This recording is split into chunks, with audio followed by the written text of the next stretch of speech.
Hello everybody, GoldenHawk. I'm on today. I've been putting up a few posts about we need a glossary and what people think words mean, what words do mean, how they're being used, and Ascension is a big one. I put up a dictionary meaning of it just before I came on. And to rise higher is definitely part of it. But I noticed today that there were some posts that went up and some different things that I saw on Facebook said, oh, the earth is in an ascension cloud and all kinds of... The earth is emanating ascension energy, is what it's doing. It's waking up. And we're beginning to wake up with it. Which is why some of you have just recently went, oh my God, I got to check this out. What is all of this about? And the metaphysics or the crystals, spirituality, some of you that are coming new to it. And I have seen a lot of people acting like Ascension is just rising higher. And I wanted to speak about Shening and the ancient Shen rings of Kemet or Egypt. They're found all over the world also. I am not sure what they call them. Elongated shed ring is what is around the outside of a cartouche, which is a name of a divine being. Not always what would be considered a god, but one who has risen in ascension. And shedding has to do with, there's four main shed rings, and shedding has to do with the systems of the four dimensions that our bodies are in. And it has to do with lifting our minds and our bodies in resonant harmony in order to create here on this planet and connect to the sun and beyond with the temporal existences of the planets and the stars and the ancient and shining ones, the light beings from ancient times, and those usually come in with frequencies, and it's kind of a tune-in piece. It's not leaving the earth. It's becoming multidimensional. It's allowing the earth to move through us as creators, the sun to move through us as creators, and the higher beings to express themselves through us as creators. Ascension is about becoming a multi-dimensional being, and ascension, as it's being spoke of now, really needs to be about moving into the fields of the Shen rings and our bodies, the four bodies that deal with being on Earth and being a 4D quantum creator and moving out of what everyone's calling the matrix, out of that probability field that is karma, and moving into an open creation field. It is there. It was the Heru, or the Horus and Set connection, where our animalistic self, through riding the wave of chaos to order, through the perfection of Phi, of Pi, of the great helix of energy. It's not a spiral, but the helixing, conical helixing in our particular star system. We're in the Pleiades. It's about that. And in order to do this, we have to align our DNA into resonance. the 64 lines from the codons in our spine. Shenning. We have to move our mind and our body into a point where we are creating what we want. Good health, good relationships and love life, respect for the earth, prosperity. Streams of money is a good thing, unless you happen to be like the person that's supposedly running this country, unless you're like that top 1% who has enslaved humanity and tried to blame it on cultural and racial differences. It's not. When you've got money and you're making war to make more money to enslave people, it's a bad thing. Getting yourself, awesome to see you, Shanice. Getting yourself there. Oh, get rid of your ego. Don't get rid of your personality. It's what you need to be you.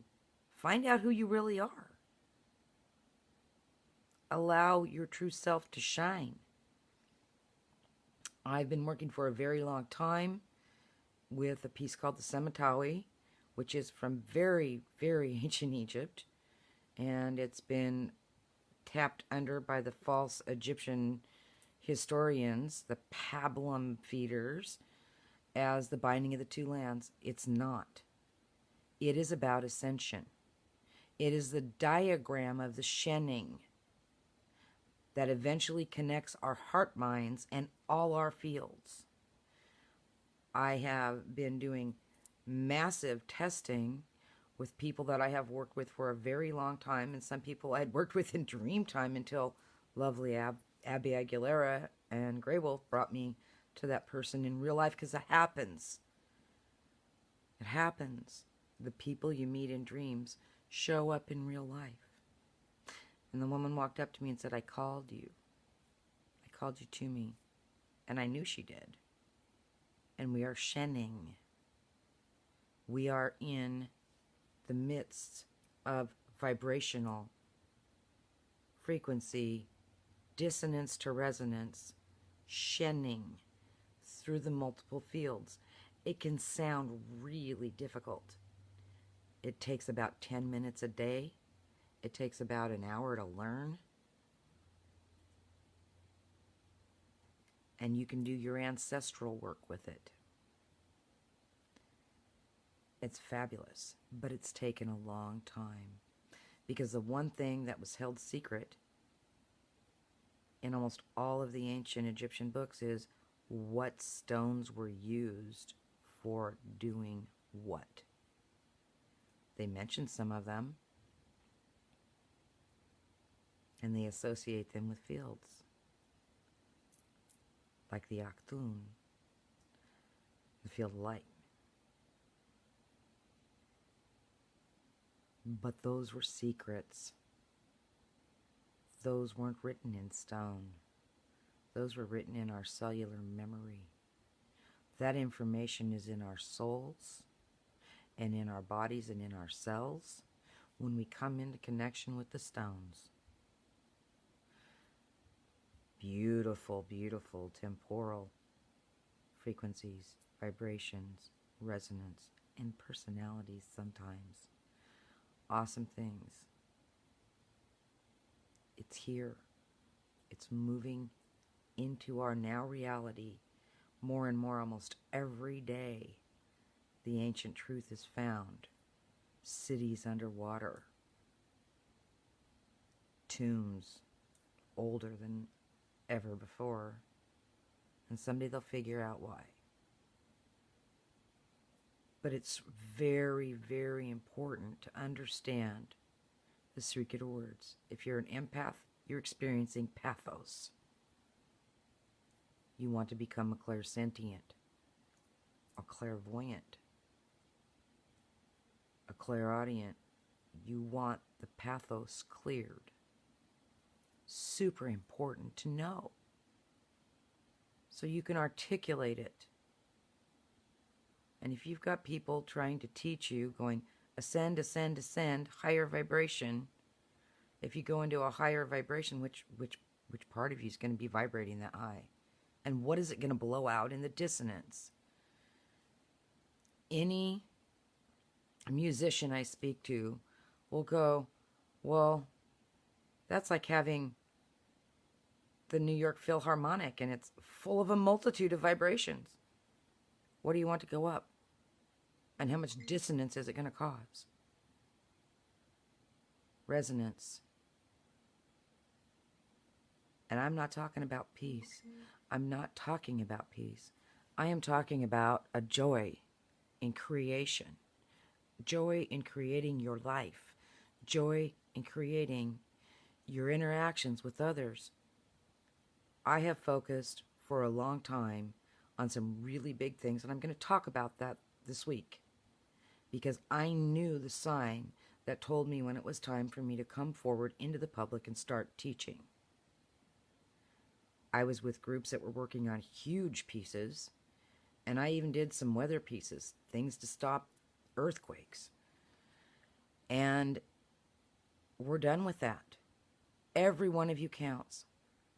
Last night, in dream time, I went into my Delta mind.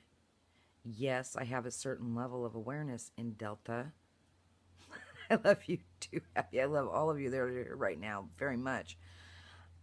But I went into Delta, and the temporal consciousness of the iron core crystal, the mother of the center of the earth, showed me how she is awakening, showed me codes going up.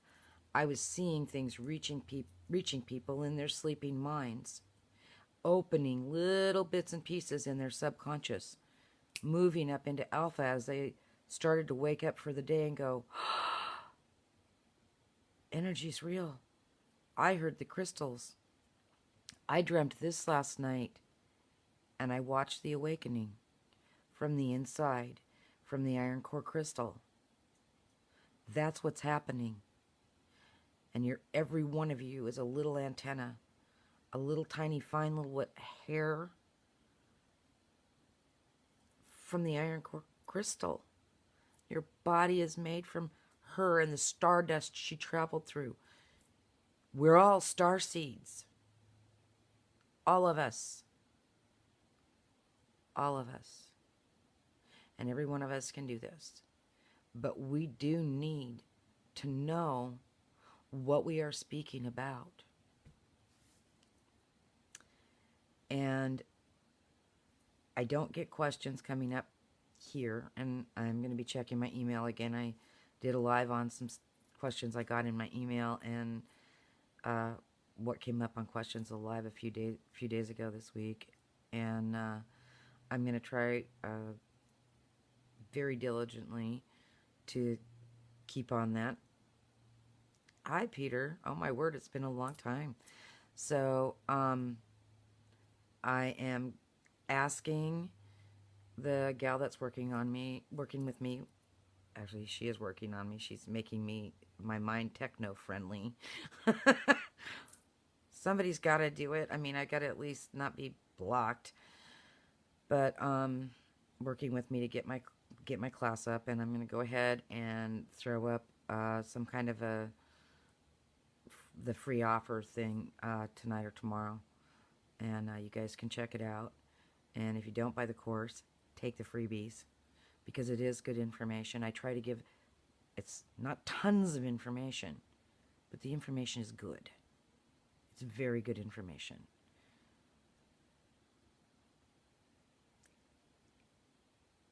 Well, Abby, the higher you go here, commonly experienced is detox, because the body's got to go into the higher vibrations as the DNA, and we experience healing.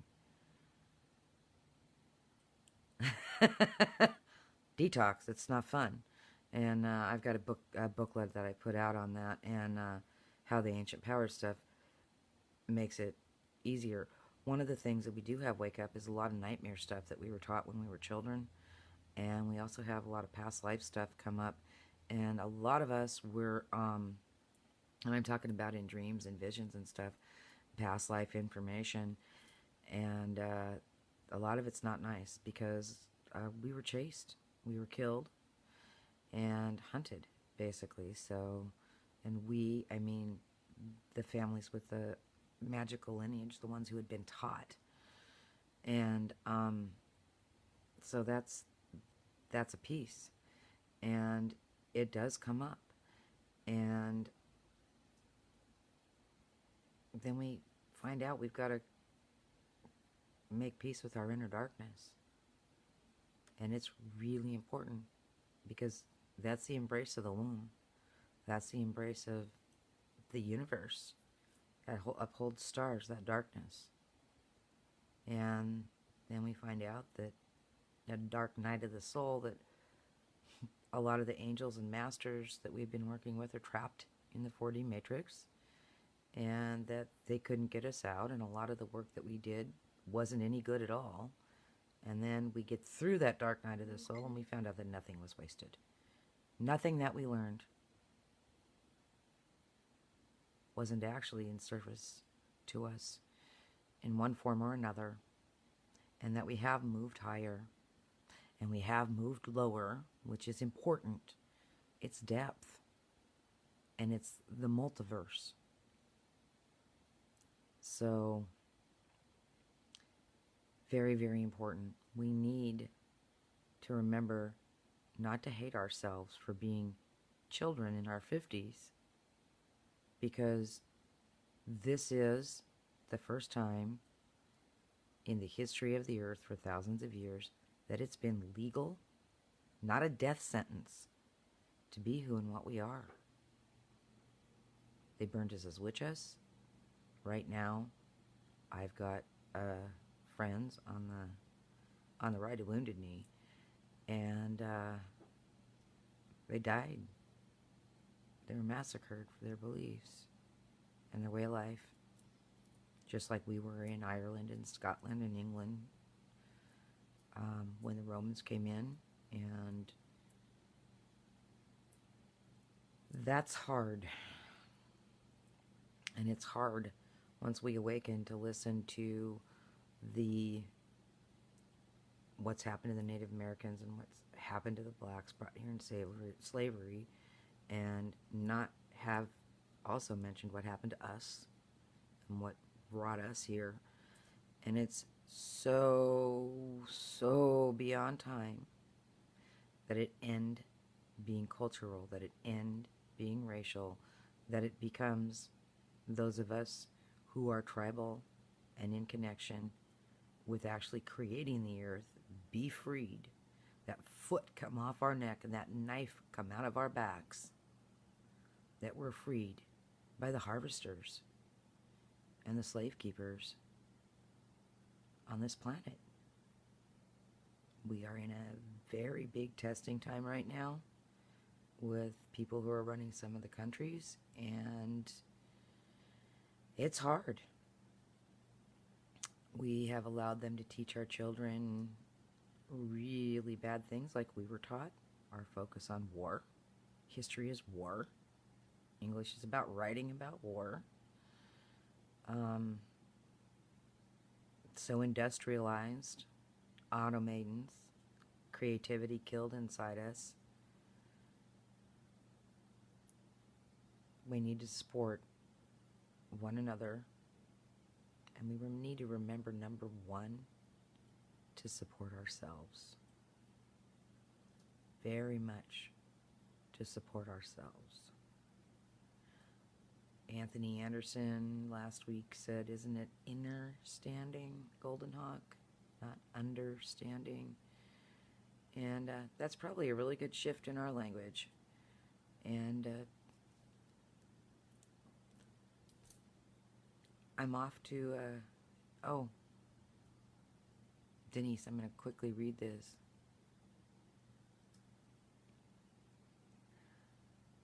Pain in your neck. That's your past life stuff is definitely part of it. After talking to you the other day, let's see if I can see more of this.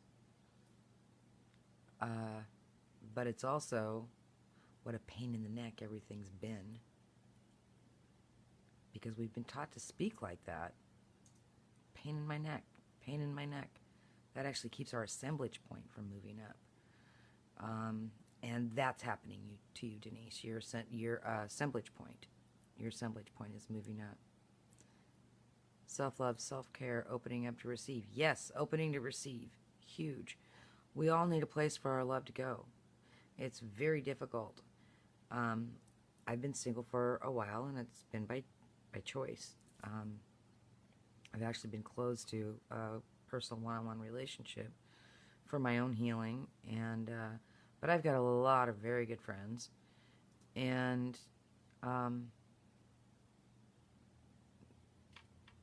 they allow me to give them a hug and to just really back them up and just love their creativity and to allow love flow from me. You've got to have a place for your love to flow. And we need to remember to have it open in the other direction. And that's a big piece of what shedding is about. And I am out of here. I love you all. And we'll be seeing you as the week goes on into the new year. Yeehaw.